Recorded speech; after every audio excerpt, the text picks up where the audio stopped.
శ్రీగురుభ్యో నమ హరి ఓం శ్రీమహాగణాధిపతే నమ శ్రీమహాసరస్వత్యై నమ శ్రీగురుభ్యో నమ హరి ఓం జగతం పితరం వందే పార్వతీ పరమేశ్వరం సర్వం శ్రీ అంబికానుగ్రహకటాక్షలసిద్ధం.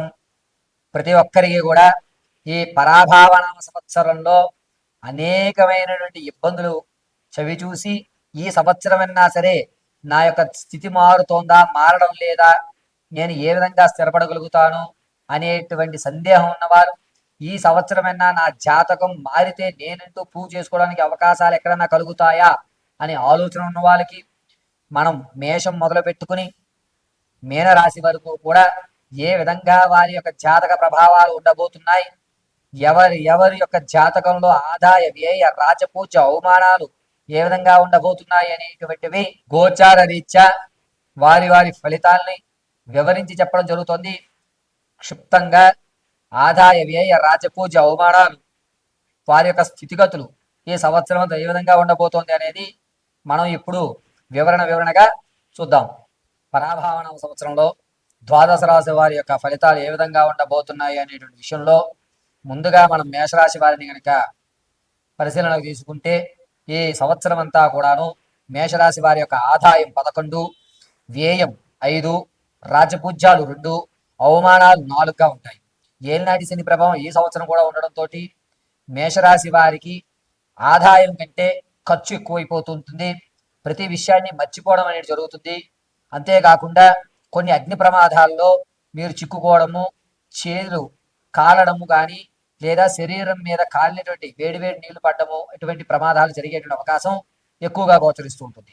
పైగా ఈ మేషరాశి వారికి ఏ ప్రథమాంకమే బాగుంది అని చెప్పవచ్చు, ద్వితీయాంకంలో అంత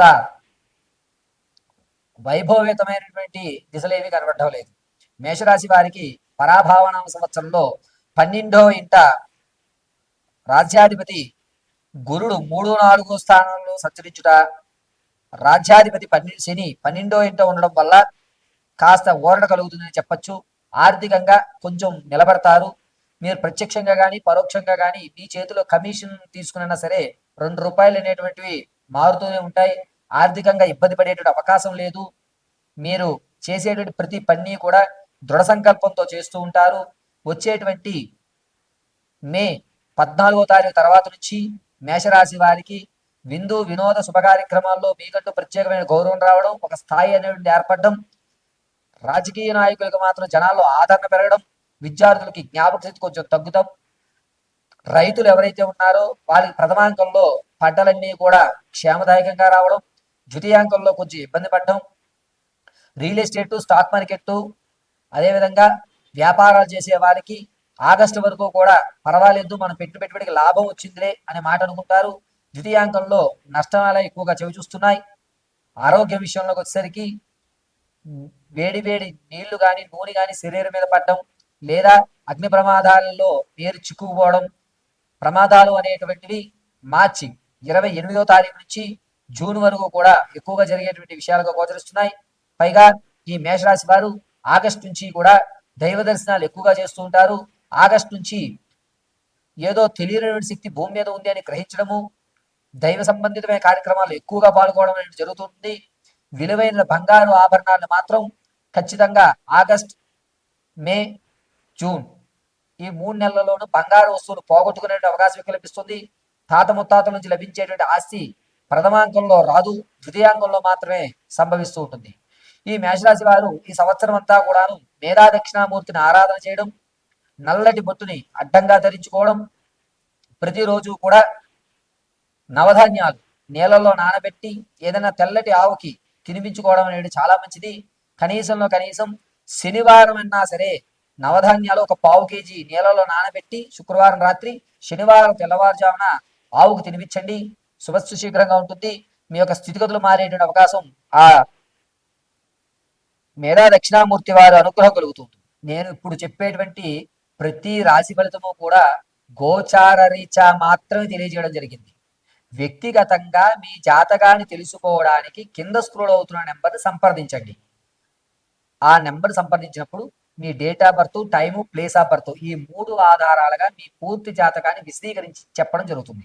ఒకవేళ మీకు డేట్ ఆఫ్ బర్త్లో కానీ టైంలో కానీ ప్రదేశంలో కానీ ఏదన్నా తెలియకపోతే మీ ఫోటోను మాకు వాట్సాప్ చేయడం, మేము అడిగేటువంటి 3 ప్రశ్నలకు మీరు సమాధానం చెప్పడం వల్ల ఆ గణాంక పరిమాణాన్ని బట్టి మీ జాతకాన్ని విశదీకరించి వివరించి చెప్పడం జరుగుతుంది.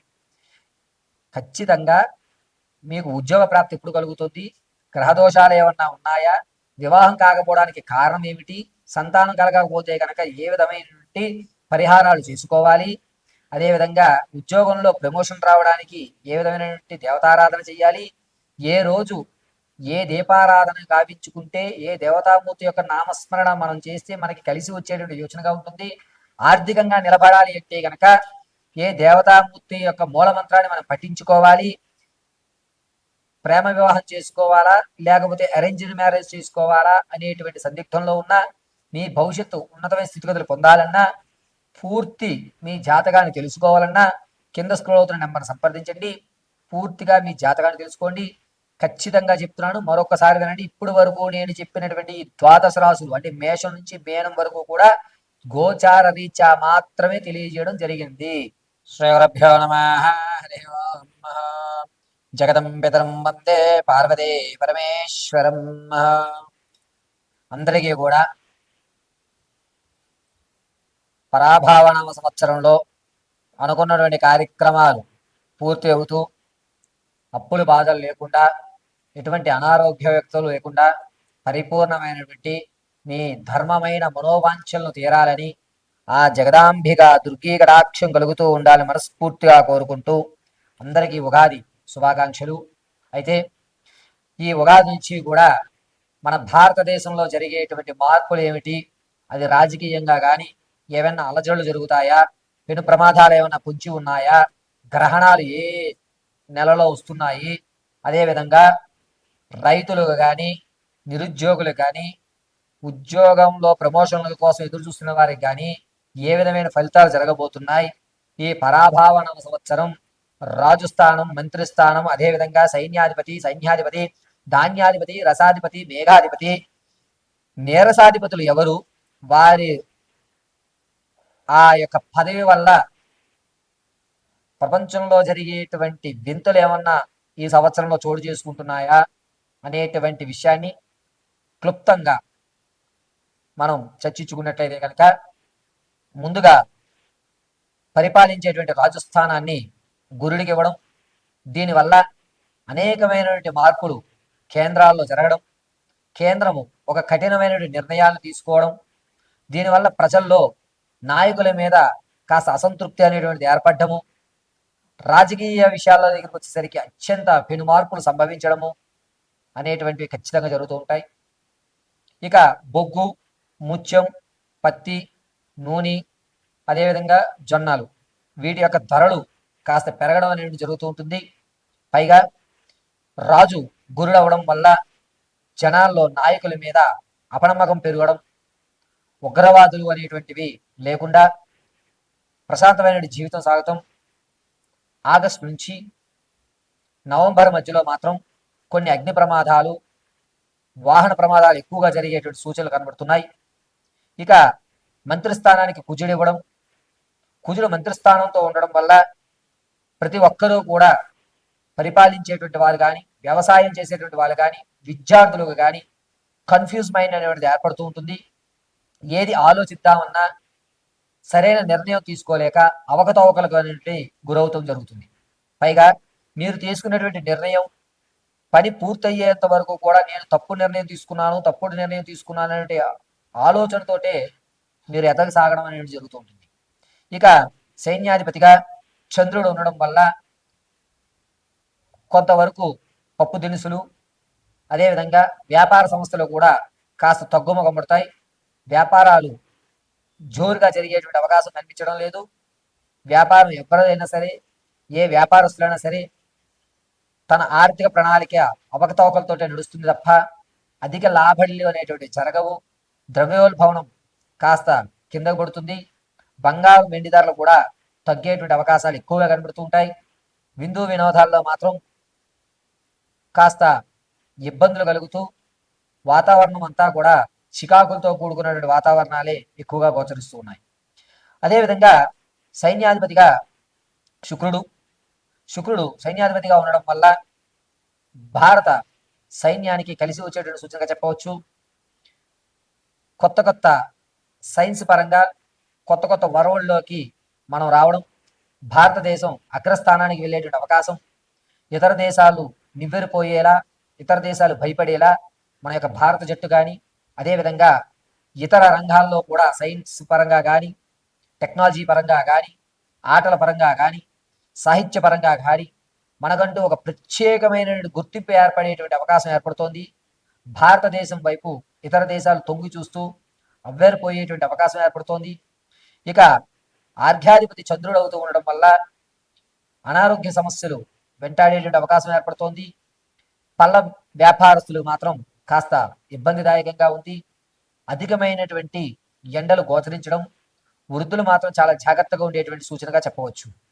అంతేకాకుండా మేఘాధిపతి చంద్రుడు అవుతూ ఉండడం వల్ల సకాలంలో రావాల్సిన వర్షాలు వడగళ్ల వర్షాలుగా, రావలసినటువంటి ఋతుపవనాలు కాస్త ఆలస్యంగా రావడం, దీనివల్ల రైతు కొంచెం ఇబ్బంది పడేటువంటి అవకాశం ఏర్పడుతోంది. తగు భూసారము అనేటువంటి తగ్గడం, నీటి కొరత అనేటువంటిది కొంచెం ఏర్పడడం, ప్రాజెక్టులు ఏవైతే ఉన్నాయో, నీటికి సంబంధించిన ప్రాజెక్టులు ఏవైతే ఉన్నాయో అవి ఆగిపోవడం అనేటువంటిది ఎక్కువగా గోచరిస్తుంది. రసాధిపతి సూర్యుడు అవుతూ ఉండడం వల్ల భార్యాభర్తల మధ్య కానీ లేదా స్నేహబంధమైనటువంటి విషయాల్లో కానీ అవకతవకలు ఏర్పడుతున్నాయి. ఒకరి మీద ఒకరికి అపనమ్మకం అనేటువంటి ఎక్కువ ఏర్పడేటువంటి అవకాశం ఏర్పడుతుంది. మనుషుల మధ్య కల్మషం అనేటువంటిది జూలై నుంచి ప్రారంభమయ్యి నవంబర్ వరకు కూడా ఎవరిని పూర్తిగా నమ్మేటువంటి గోచరం ఎక్కడక్కడ గోచరించడం లేదు. ఇక నీరసాధిపతి గురుడు అవ్వడం వల్ల పెద్ద పెద్ద ఇండస్ట్రీస్ ఏవైతే ఉన్నాయో వాటిలో అగ్ని ప్రమాదాలు ఎక్కువగా జరిగేటువంటి వ్యవస్థ జరుగుతోంది. రైలు ప్రమాదం కూడా ఎక్కువగా జరిగేటువంటి ధోరణులు ఎక్కువగా కనబడుతున్నాయి. ప్రయాణాలు చేసేటప్పుడు చాలా జాగ్రత్తగా ఉండాలి. ముఖ్యంగా ఈ గనుల్లో పనిచేసే వాళ్ళు కానీ, అదేవిధంగా చిన్న చిన్న వర్తకాలు పెట్టుకునేటువంటి వారు, అంటే రోడ్డు పక్కన టెంట్లు వేసి సామాగ్రి అమ్ముకునేటువంటి వారు కొంచెం జాగ్రత్తగా ఉండాలి. పెను ప్రమాదాలు ఎక్కువగా ఉన్నాయి.